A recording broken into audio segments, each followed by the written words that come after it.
यहाँ अच्छी तरह से रख ली, कहीं के दूसर चोरी ना कर ले।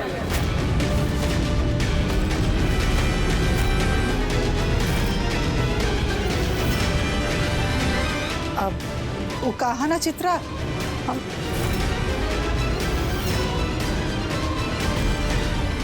अम्मा जी, रउआ अगर माधव जी से 10 का 20 लाख रुपए भी मांगती तो खुशी खुशी दे देते। फिर ये चोरी का है? रउआ कितना मान सम्मान देवे वाला व्यक्ति के साथ वो ऐसा काहे करत है? वो रउआ के देवी की तरह पूजेलन। उनके जब राउर असलियत के बारे में पता चली तक आप बीती उन पर, कब वो सोच ले हैं? बस बस बस, तू अपन हद पार करत हो। हम ई घर के मालकिन नहीं, हमरा के केहू से कुछो कहे की जरूरत नहीं खे, और हमरा के माधव से झूठ बोले के कोनो जरूरत ना हो।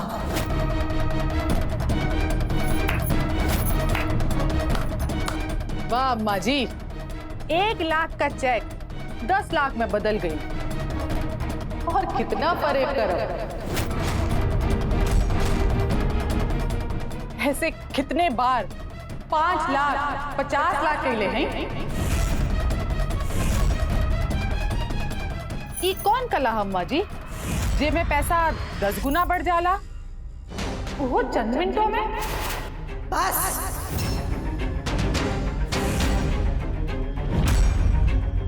पानी सर से ऊपर जाता तो हर अकड़ हमारे सामने ना चली, और ये ना भूला कि तू ई घर में बहू हमार वजह से हो। हमारे एक इशारे पे तू घर के बाहर आउच तो कौड़ी के औकात रहल हो तो बिहार के पहले औकात में रही। अम्मा जी, हमरा के हमार स्थान अच्छी तरह से पता बा, लेकिन हम राउर काला का नाम आके उजागर करके रहे। आवेदी माधव जी के, हम उनके सब बता दे। बस जा, जैसे जवान कहे के हक कह दे। अगर गांव में ढिंडोरा पिटवावे के हो ना तो पिटवा दो, हम केहू से डरे वाला ना हो, और हमरा के डरावे के सपना देखल बंद कर दो।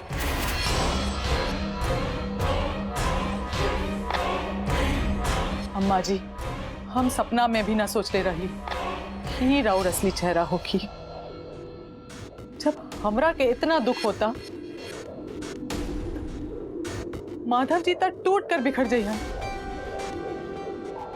तू गलत फहमी में हो चित्रा। माधव हमार बेटवा हवन, हम ओकरा के पाल पोस के बड़ा कैले हैं। वो हम जे कहा वही पर विश्वास करी। जाके अपन पूरा जोर लगा दे, देख ला कि वो केकरे बात पर विश्वास करे हैं। यही विश्वास के आड़ में रउआ चोरी करत है। ये राउर काबिलियत नहीं, इनके विश्वासघात कहल जाला। अपन जबान पे लगाम द चित्रा, और कमरा से बाहर जा। ठीक बा, ये समय तक हम जात हैं, लेकिन हम आपके विश्वासघात के सजा दिलवा के रहो।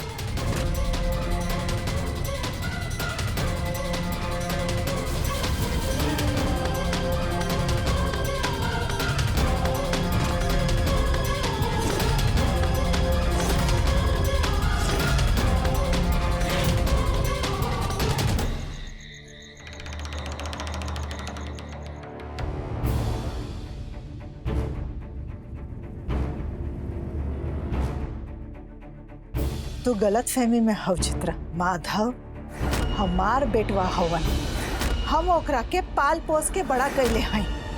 वो हम जे कहा वही पर विश्वास करी।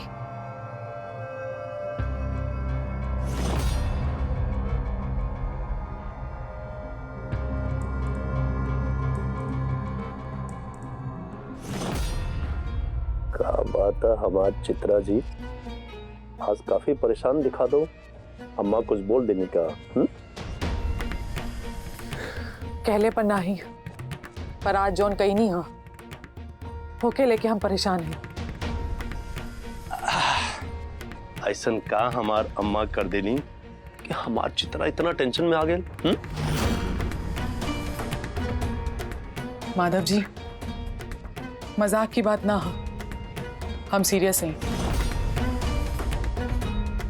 अम्मा जी रवा के धोखा दे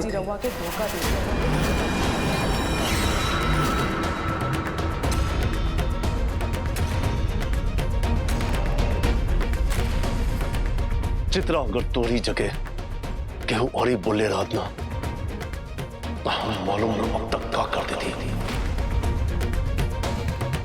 और हिम्मत कैसे पड़ल हमार अम्मा के खिलाफ बोले का? हाँ? आज के बाद हमारा अम्मा के खिलाफ एक शब्द मत बोलिया। अम्मा जी के बारे में केहू और ही कुछ बोलत तो हम ओकरे ना छोड़ती, लेकिन आज जो कहली हाँ वो देखला के बाद हमार अम्मा जी से विश्वास उठ गई। तो हम जान सके नहीं कि ऐसा नु का कर देने की तो विश्वास उठ गए।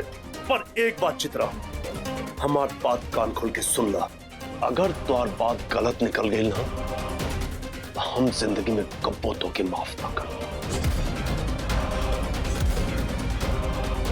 ठीक बा, लेकिन रउआ के भी हमार बात ध्यान से सुने के पड़ी। रुद्र रउआ से 1 लाख रुपए के चेक पर साइन कराऊंगा और उस चेक पर 10 लाख रुपया भर के बैंक से पैसा निकाल के ले आए। का? हम सही कहते हैं माधव जी, हम अपनी आंख से देख ले हैं। अम्मा जी रुद्र से चेक पर 10 लाख रुपया भरवा के बैंक भेजनी है। हमके लागल का पता हमारे सुने में फर्क आ गई है, ऐसे हम रुद्र के बैंक से आवे के इंतजार कइली। और जब रुद्र बैंक से आइलन तो उनके हाथ में एक बैग रहल, वो सीधा अम्मा जी के कमरे में गइलन और उनके पीछे अम्मा जी भी गई और बैग से 10 लाख रुपए निकाल के अपने लॉकर में रख दे। हम अपनी आंख से देख लें।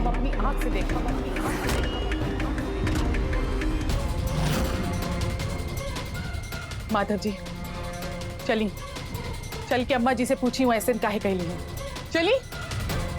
कैसन बात करो तू चित्रा? तू देखा चित्रा, हम आज तक अपन अम्मा से कब सवाल जवाब ना कर लिए, तो हम कैसे आज उनसे पूछ लें?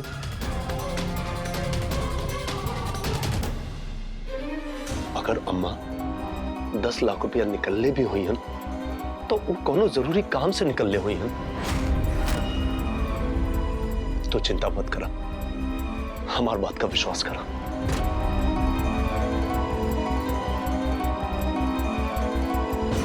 और चित्रा, हमके द्वार आज ये रवैया जरा भी अच्छा ना लगल।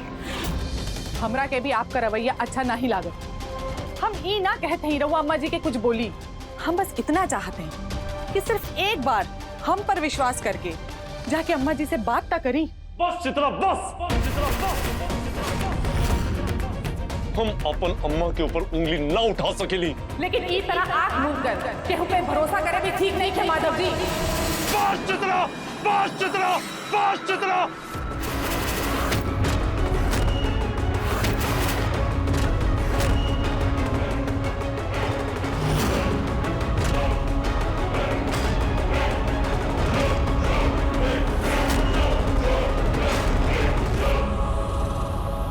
रुक कहे गई नहीं माधव जी, उठाई ना हाथ। हमरा पेट में बच्चा हा भी रहुआ हमरा पे हाथ उठावत है।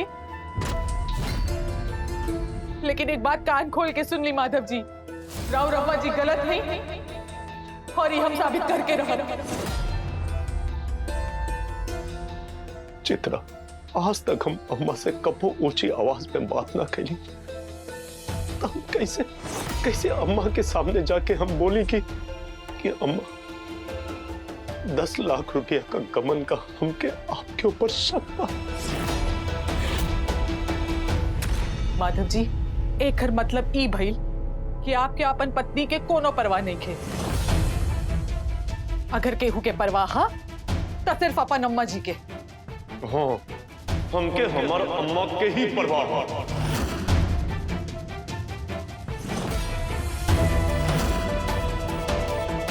चलो ठीक बा चित्रा, आज हम वो काम कर देते हैं जो आज तक कबो जिंदगी में ना कही। हमके पूरा यकीन बा कि तू गलत होगो। चल चल हमरे साथ।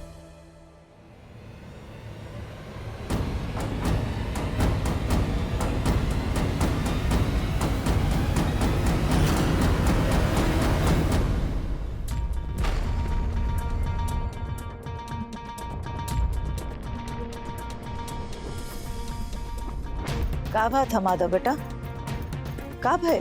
सवेरे जवन ब्लैंक चेक पे आप हमसे साइन करवाने रही 1 लाख रुपया बोल के, वो चेक से का आप 10 लाख रुपया निकलवाई? 10 लाख रुपया निकलवाई।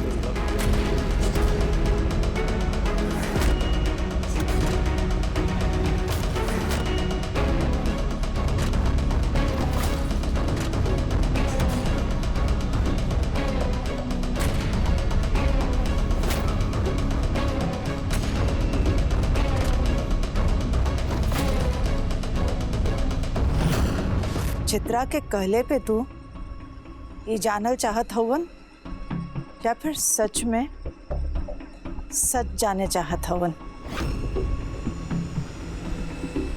या फिर हमरा पर शक?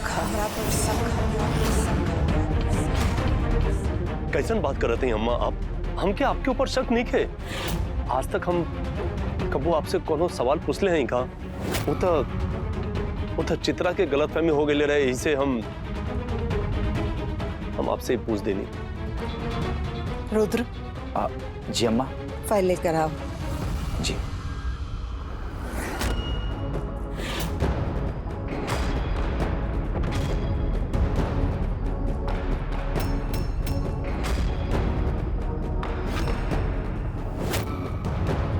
इला ला ई कहाँ अम्मा? तोहार 10 लाख रुपया के साब 1 लाख रुपया से जया और कार्तिक का फीस भराइल, बाकी के 9 लाख से हम तोहार नाव पे मौका के जमीन के पट्टा लिखवाई ताकि तोहार बिजनेस और आगे बढ़े। माधव बेटा, हमार पास इतना समय ना रहल हो कि हम तोहरा के फोन करके बताई, ना तो वो जमीन हमने के हाथ से निकल जाए। बस यही से हम 1 लाख की जगह 10 लाख निकलने हैं। और तू चिंता मत करी, पावर ऑफ अटर्नी तोहार नाम पे ही है।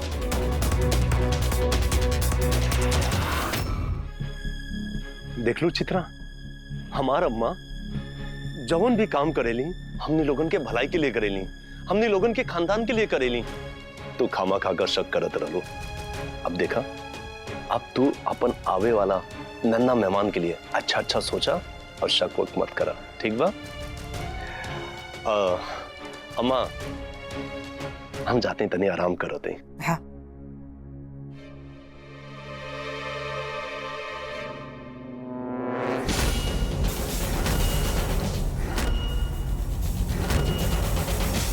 का है ना चित्रा, कबो कबो जवन चीज जैसन दिखाला वैसन होला ना। और रहल बात माधव के,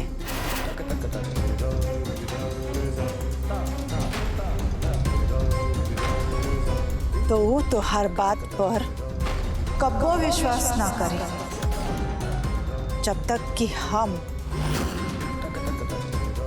यानी कि माधव के अम्मा,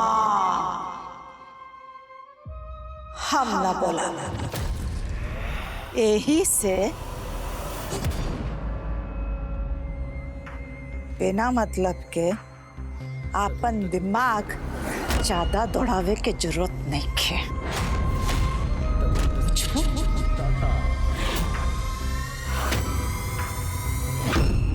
हम तो समझ गईली।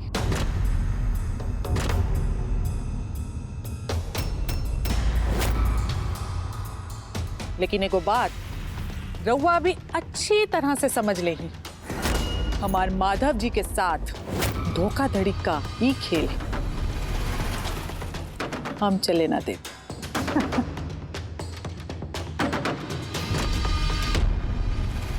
हम रउआ के आगाह करत हैं, हम चाहे जिंदा रही या ना रही, हम रउआ के ना छोड़ब।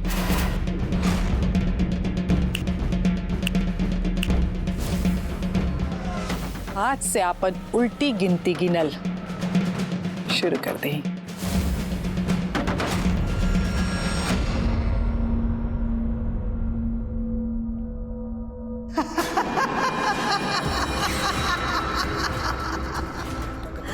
चित्रा चित्रा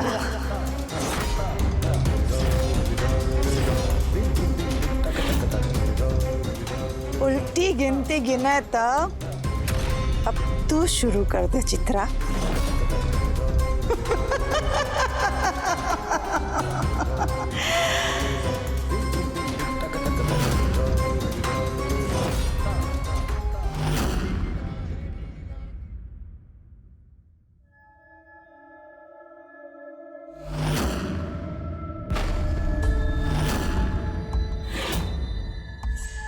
अलमारी की चाबी कहाँ हो सकेले?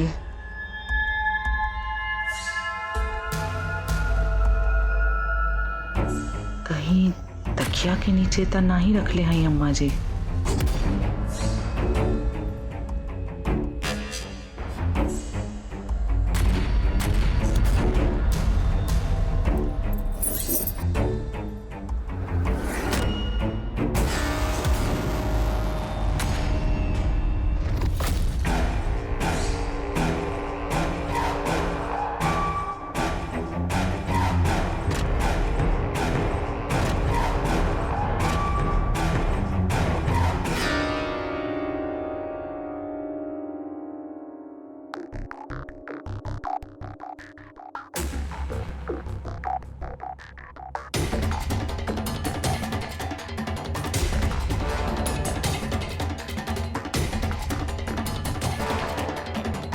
जमीन वाला कागजात कहाँ चल गए? हाँ, ये वो पेपर। हाँ,